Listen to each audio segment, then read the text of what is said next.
So unfortunately I have to refilm these because the first one that I filmed, for some odd reason, it kept focusing on everything that was in back of me, as you can see here. First of all, I want to apologize for the fact that it's really late. I've been out of town. That's why, if you look, you can see different background filming this from my hotel room. It was a total pain, and now I have to refilm everything. And of course, what I filmed was days ago. So I'm just gonna go over a little bit of what I had said. I've written it down so I could kind of go over it, say it again. So this is going to be a little bit smaller and more condensed version of the video. This week's video for the episode will be hopefully better because I'm working on making sure that everything works perfectly. So here we go. Yeah.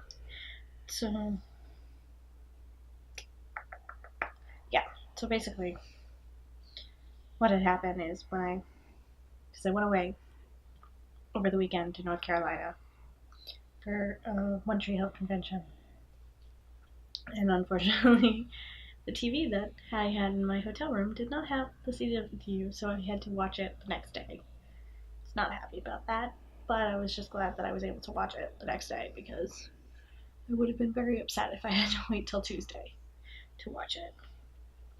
But a lot's happened since the last time not that a lot's happened, but articles have come out since last time I filmed it.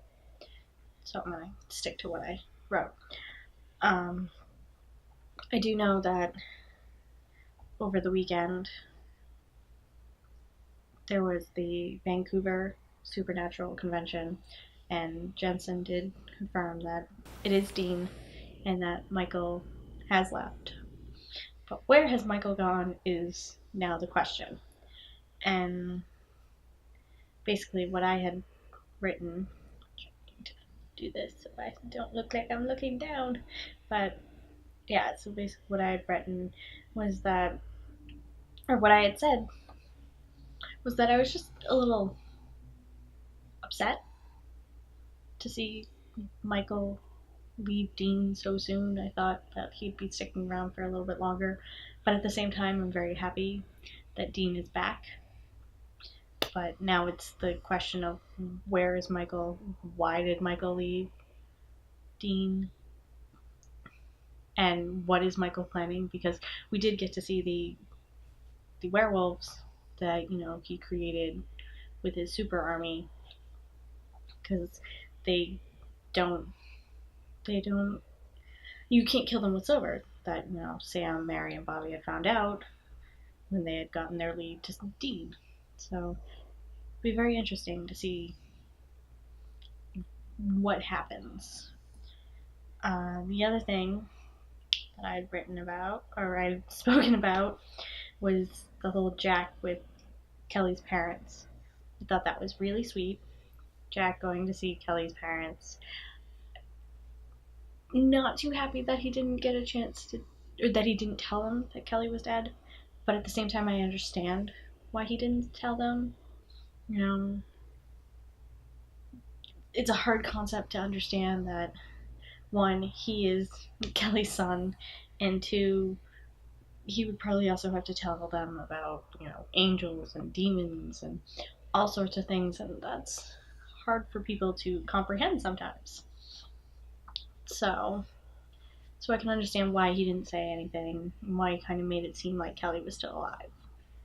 But it was just like a really sweet moment between Jack and his grandparents, getting to know a little bit about Kelly and them getting to hear about her too. Hopefully maybe they'll get closure at one point. And then when Jack came back, Cass yelling at him, going, why did you go to see her parents? when I I didn't tell you to go do that. And then he understands too that he went to go, why he went to go see them.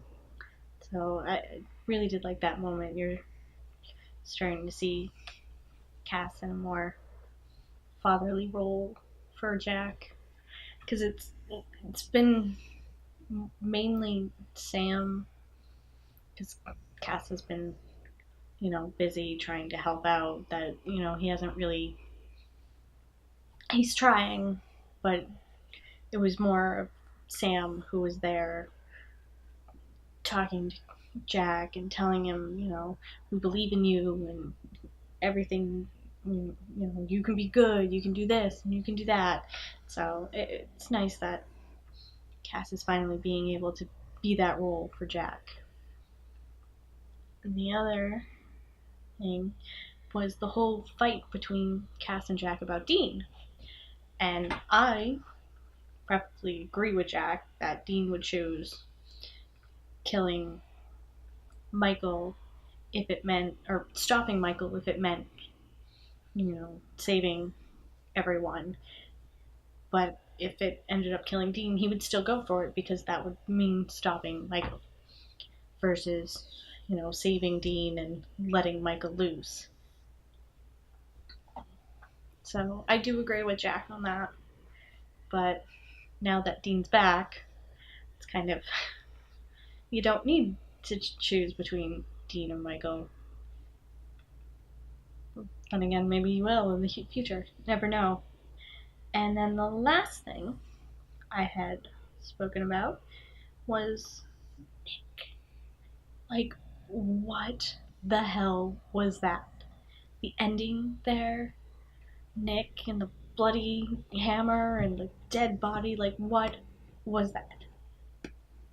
It just, I was not expecting that.